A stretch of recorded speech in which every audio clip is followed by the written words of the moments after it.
Good morning from WKYT News. I'm Bill Bryant, and we welcome you to Kentucky Newsmakers. Later, former Lexington Mayor Teresa Isaac is trying for a comeback.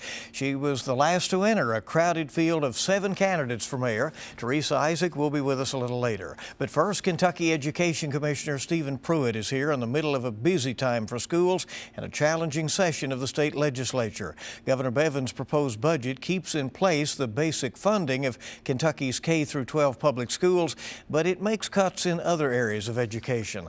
Last week, Commissioner Pruitt said he feared some schools could become insolvent if all the cuts go through. Commissioner Pruitt has also been busy in the aftermath of that horrible shooting at Marshall County High School, and some schools are now considering taking away some of their spring break as a way to make up days lost to snow, water woes, or flu.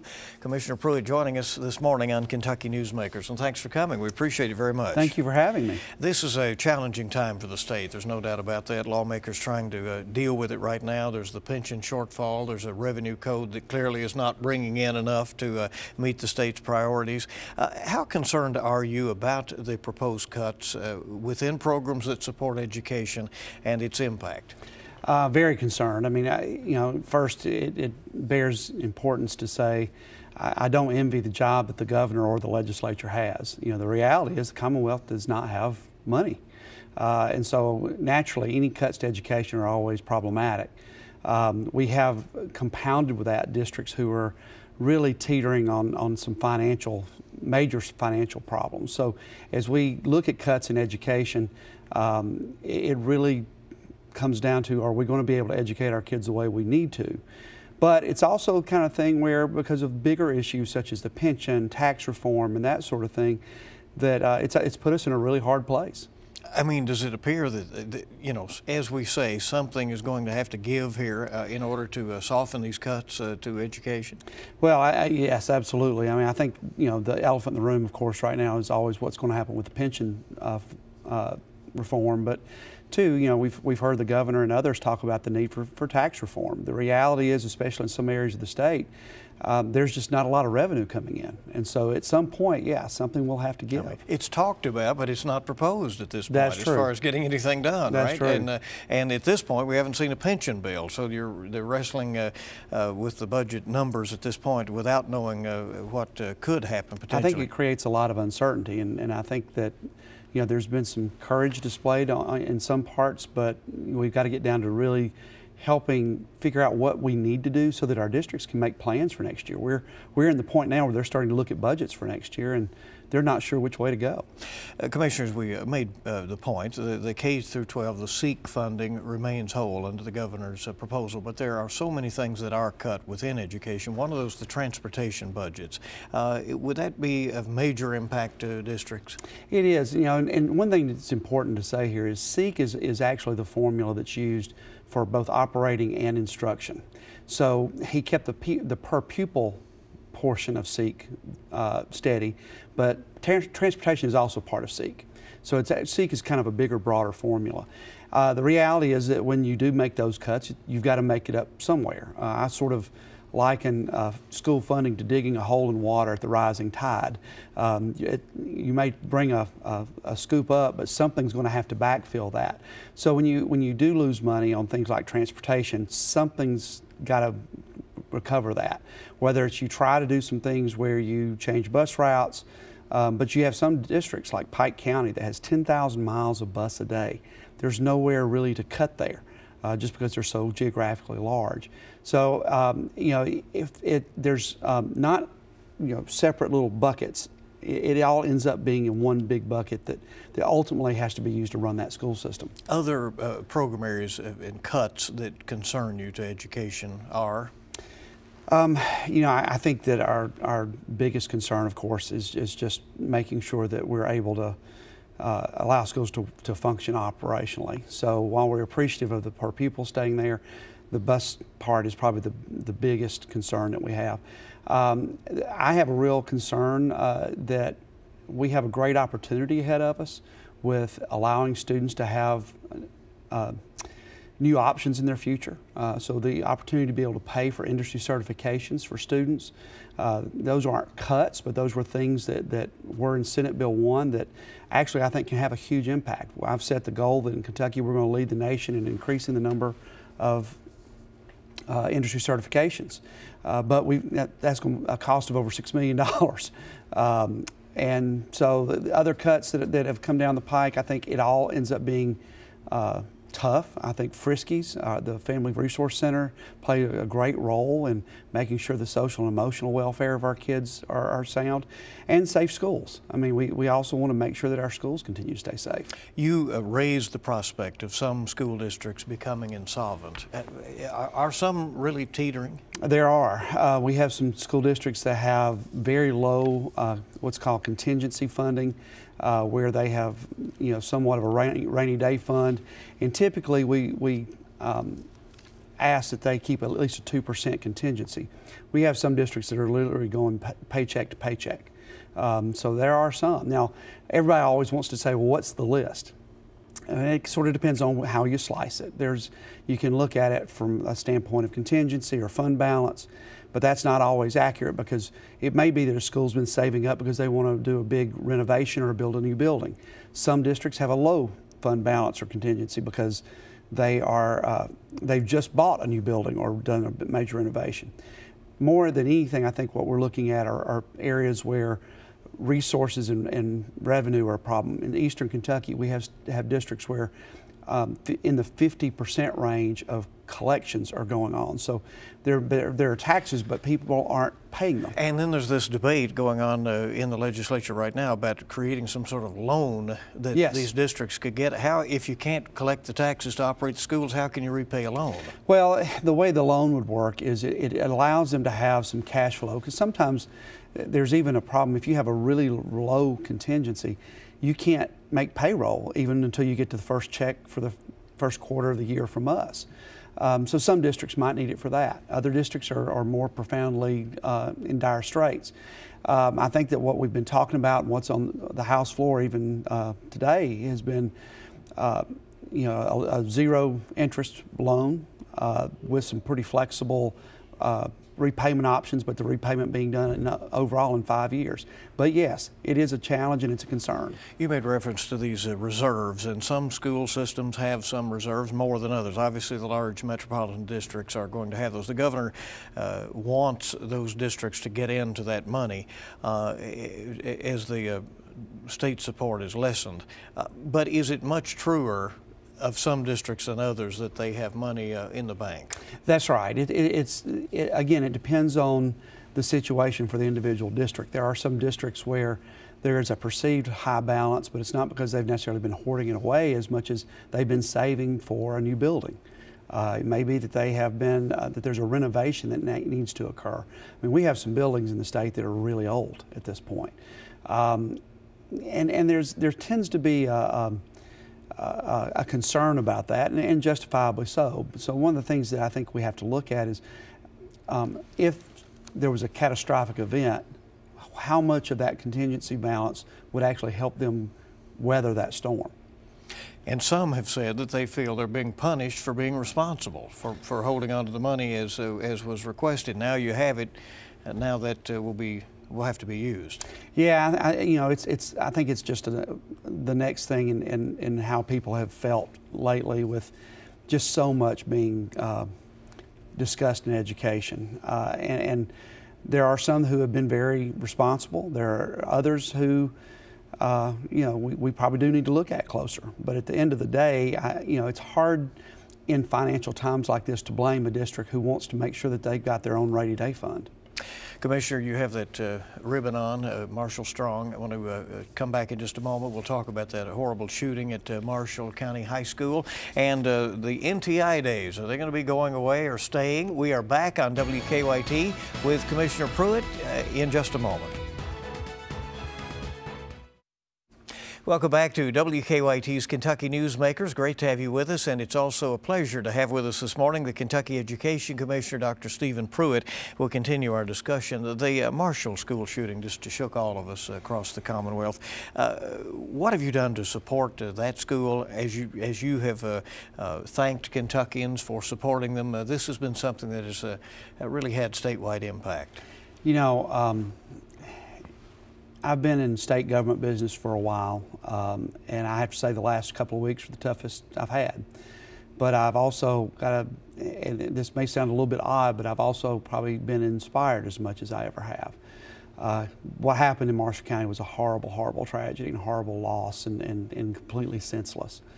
But I also got the opportunity to spend time with Marshall County at the end of that week, and there's just a strength among the community. There's a strength among the Commonwealth. We went down, I had a small group of staff at KDE that went down with me, and we did things just that needed to be done. We helped them as they considered what to do in the aftermath. How do you support students? I took Robin McCoy, who's our counselor coordinator at the Kentucky Department of Education. We got there, we helped them think through a plan, which actually wasn't much of us helping them think through it. Their counselors were rock stars in doing that. Well, they needed help. Well, just an example of how great Kentuckians are, they said, we need more counselors. Well, by 1 o'clock the next day, 31 counselors had shown up from around that area. We continue to work with them. We have weekly calls with their counselors to help think through how to do that. We've seen counselors from other districts still coming to the school to help as students need that help. We've seen other state agencies who have provided support for adults because we forget that that is important. So we just continue it was far more than simply wearing orange and blue last Friday. Commissioners, this was a wake-up call for about security of our schools, and some want, various things are proposed. School marshals, where some school employees would be armed. Some want to expand armed security guards. Some want teachers to have guns. Some say keep the guns away from schools, period. What's the approach that needs to be taken? You know, diligence. I think that we've got to continue to really focus on diligence. I mean, we can get into all kinds of political debates about that, and I typically try not to get into those. As commissioner, the way Kara was written, I'm supposed to be sort of apolitical. What I will say is, it's awfully hard to talk about how can you completely prevent something like this. Had this student, this was a student that by all accounts was not what you typically hear about with the type of kid that does this sort of thing. So how to do that, how to deal with that? Would having extra guns on campus have stopped it? Only if they had been standing right next to the kid. I don't know the answer to that, except that we've got to be diligent. I've asked all superintendents to go back and take good hard looks at their safety plans now, but also we need to start doing more to plan for what happens after. Yeah. Because I think that stopping it is obviously critical, and preventative is critical, but we've got to also think about what do we do after something like that. Down to less than a minute. This winter's been tough. It's caused a lot of cancellations. The flu also has been a horrible problem this year. These NTI days, where students are supposed to learn from home, is under heavy scrutiny, we'll say, by the legislature right now. Do you expect there to be a change in that? I think so. I think that the bill that was proposed basically put it as a sunset option so that it would go away, partly to push the conversation of how can we really make this better. We have some schools and districts that are doing really rock star jobs with it. They're engaging kids over the internet. We saw a 90% increase in internet usage over the past year. Just so kids have access to that, and we've seen some that are really doing that. But we've seen others where it's still sort of worksheet package. So we're going to work really hard with the legislature to improve that, because I do think it's an option, especially in Eastern Kentucky, where we know they're going to be missing days. Commissioner Pruitt, thanks for coming. Appreciate it. Stay with us now. Former Lexington Mayor Teresa Isaac, who's trying for a comeback, joins us next on Kentucky Newsmakers. Welcome back to WKYT's Kentucky Newsmakers. Former Lexington Mayor Teresa Isaac is trying for a comeback. She was vice mayor in the 1990s and then was elected mayor in 2002. Shortly after taking office, Lexington was hit with a major historic ice storm, and Isaac got lots of credit for effectively leading the city through that disaster. She was also mayor during the deadly Comair plane crash, and again, she led the city through a very tough time. In November of 2006, voters decided to replace Isaac, and she lost her bid for another term. What's she been up to over the last decade, and why did she walk in just minutes before the filing deadline and let it be known that she wants her old job back? Candidate for Lexington Mayor Teresa Isaac joining us here. Good to see you, and thanks for coming. Good to see you. Thanks for having me. So there's the question. Why did you decide for a comeback, and why was it 3:50 or so on filing deadline day? Well, everywhere I've been for the last few years, people keep asking me, will you please run again? Will you please run again? And so I decided I did want to offer myself for public service again and give the voters a choice. And as I was talking to people right up until the last minute, I was getting encouragement, and so I decided to go ahead and throw my name in and see what I can do to make our community better. A defeat is never easy. You felt that in 2006 in the election, but you stayed around and you remained fairly visible in the community, done lots of things. What have you been doing over that decade, and what have you learned in that 10 years? Well, I've been teaching a lot. I still run the Fair Housing Council here, and so we're very involved with the studies that have been done on homelessness, with the eviction rates, homelessness of school children. I've also been working for the U.S. State Department as a consultant. I train elected officials around the world for them, so that has been a very interesting experience for me. My last assignment was to Myanmar, and so in teaching them about good governance, about how you respond to your constituents, how you have transparency in government, it helps me hone my skills to come back and offer those same skills to Lexington. Would it be an advantage for you, having held the office before, to walk in there again? Absolutely. I think if you have the experience, you know how government works, you know what coalitions you can form, you understand how you motivate your employees. When I was mayor, we had the best safety record for our employees. So you have to be concerned not only about the public safety in the community, but also about your employees and their working conditions. Let's talk about safety in the community right now. Crime is a tough problem for Lexington at the moment. There were 3 homicides in the city in one night, all of them teenagers, this past week. What needs to be done to end the streak of violence, the random shootings, all the problems that are hitting people right in their neighborhoods? It's very sad what the community is going through now, and it does take an enormous amount of groups working together to resolve those issues. When I was vice mayor, I chaired the Juvenile Crime Committee. When I was mayor, we were adjudged to be the safest city in America. And so you have to continually bring groups together in public safety, in social services, in the schools to address the root causes of those issues, but also give enough resources to your police officers to deal with the situations. So you say it is more than a police issue? Absolutely. The police can't do it all, but within the police department, you need to make sure there are good working relationships between the patrol officers, the detectives, the homicide. And so you have to make sure, as mayor, that you go to the ComStat meetings, that you understand what the police need, what their limitations are, and how you can bring other resources from the community to help them. Do you have confidence in the new chief who's been chosen? Absolutely. I think that is a wonderful selection. He has experience both in the schools and working with our police department. He's well respected in the community, and I think he's an excellent choice. That's Chief Weathers, who will take over on March 5th. All right, the growth issue is still in place, as it was when you were mayor. The age-old tension remains between Lexington.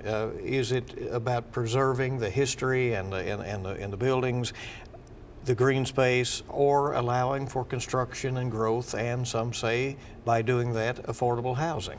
The affordable housing issue is very important. We want people to be able to live in Lexington. We want people of all economic levels to be able to live in Lexington. And so zoning is very important for that. Looking very closely at infill and redevelopment is important, but we also know that the horse farms are our trademark, and so it's always a very fine balancing act that you have to do.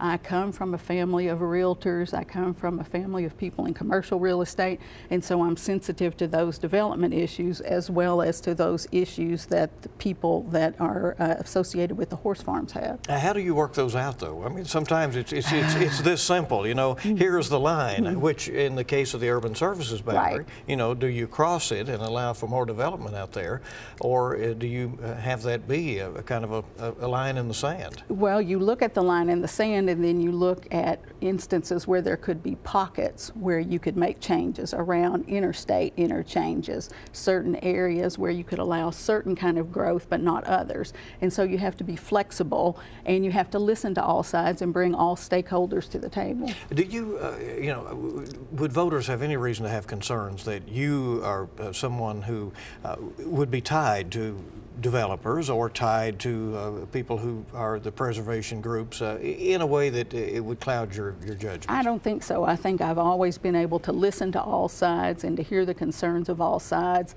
I know that when we merged the government, when we got the city and the county to come together, we made a promise to the rural part. If you join with us and merge, we will always protect the farm area, and so that is a promise we have to keep. This homeless problem, and you made reference to that, is real. Is enough progress being made in this city of many, many very wealthy households that is the same community where some people just have no place to go? Well, I think we have many civic organizations, many social justice organizations that are working on homelessness issues. We have people who have stepped up to the plate and tried to raise money privately to help school children who were homeless. Part of the issue happens that HUD and the Department of Education use different rules to say who is homeless and who is not homeless, and so sometimes you can't access federal funds. And so again, you have to have good working knowledge of the federal rules, the state rules, local things you can do to help people. And the Fair Housing Council, which I chair, has been very active in this area. We hold a program every April where we bring all of the agencies together that work on homelessness, and we get together and we try to come up with new ways to address it. Disappointing to you that it is maybe a worse problem now than it was when you left office? Well, you have to put a focus on it, and I think housing has always been one of the areas that I focused on. When you look back on your tenure as mayor, and we look back as reporters, and there was, you know, there was tension from time to time. Let's say we all remember the scrapes between you and then Vice Mayor Mike Scanlon. That comes to mind. Would you approach things any differently in City Hall and in how you conducted city meetings? Well, I think you have to let all council members express themselves, even if their views are different than yours. And each council has different personality. And so as long as you are letting people express their views, if you are trying to work with them, compromise on certain issues, that is the way that government works. And democracy is ugly sometimes, but that is what makes our country so strong, is when everyone can express their viewpoints.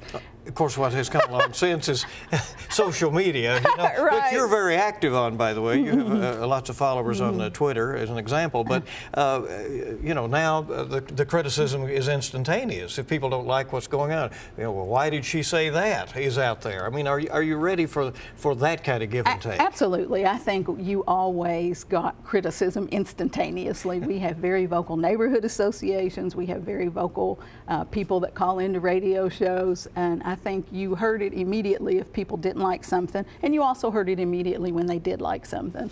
I asked the former Vice Mayor Linda Gordon, who's a candidate, this question, and it's only fair that we pose this, I think, to all the candidates, and that is leading a city through a disaster, which you have done, as we spoke of with the ice storm. But you never know what is going to happen when you're in office. How do you prepare for that? What is your first move when somebody calls and says, and I know you got that call the morning of the crash, for instance, Mayor, there's been a horrible plane crash. How do you deal with that? Well, I was immediately at the police station. I was in the 911 center, and taking calls from the national media that morning, and then I immediately went to the scene. I requested assistance from the state government so that we had extra people that could help with transporting people from the scene to be identified, to have autopsies. And then we marshaled our resources so that we could have social services and counselors ready for people. We made sure that we worked with the families to give them the most information we could as we were getting it. We had to work with the airline, and pretty much we were at the Campbell House almost every day because you wanted to make sure that you were addressing the concerns of the families. We worked very closely with public safety. We were set up on site, and so we were constantly combing that area to find any kind of evidence that we could find that could be used by the NTSB. And then you learn how to work very closely with the federal agencies. So I can't say enough about the work of the NTSB and how they were very compassionate in working with our citizens. And I can't say enough about the employees of the Campbell House, how compassionate they were with working with the families. When you look ahead, if you were to win this race for mayor, what is your vision for Lexington? What do you see happening in this community in the next 4 or 5 years? Well, what really drives me is concern for the children in our community. I want to see children from every neighborhood in Lexington have the same opportunities, and so that's what I look at. Do they have the same opportunity for a good education? Do they have the same opportunity for housing? Do they have the same opportunity to start a business or have a good job? And that's really what drives me. I want to make sure that all parts of the community are served fairly, that they receive city services fairly, that they have equal opportunities, and that is what I see that makes our community great, when all children have the same opportunity. Are you surprised yourself that you're in this race? Yes. I am surprised myself that I'm in this race, but so many people have encouraged me, and everywhere I would go, people would say, please run again, please run again, please run again. So it'll be a fun race. And that's the same way that Linda Gordon described it. She said with this, it's a 7-candidate field, I think. She said this is going to be fun. You know, do you think that the voters out there are going to have fun out of this with all these, it's like going through the cafeteria line. I think that they have more choices, and that's always good for the voters. When you have more choices, then I think more people get involved. All right, Teresa Isaac, former mayor, candidate for mayor again. Thanks for coming. Thank you. Appreciate it. Thank you for joining us for this edition of Kentucky Newsmakers on WKYT. We'll see you bright and early this week on WKYT This Morning, and we hope you make it a good week ahead.